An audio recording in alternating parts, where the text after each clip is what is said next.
So is your Samsung Galaxy SmartTag2 not updating or showing your location and you can't see your location history? So let's fix this quickly with the fastest and easiest solution. So first you have to make sure your phone has a stable Wi-Fi or mobile data connection. And also you have to make sure your Bluetooth is turned on. The SmartTag needs both to update its location. And if it's okay, now you have to check some SmartThings app settings.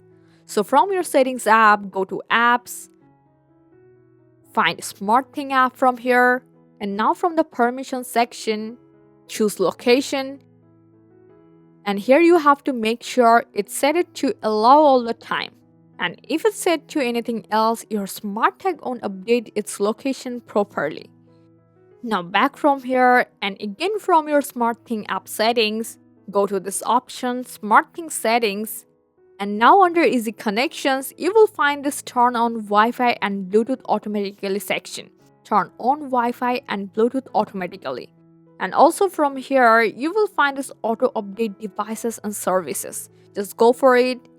And now from automatic updates, make sure it's selected to Wi-Fi only or Wi-Fi or mobile data.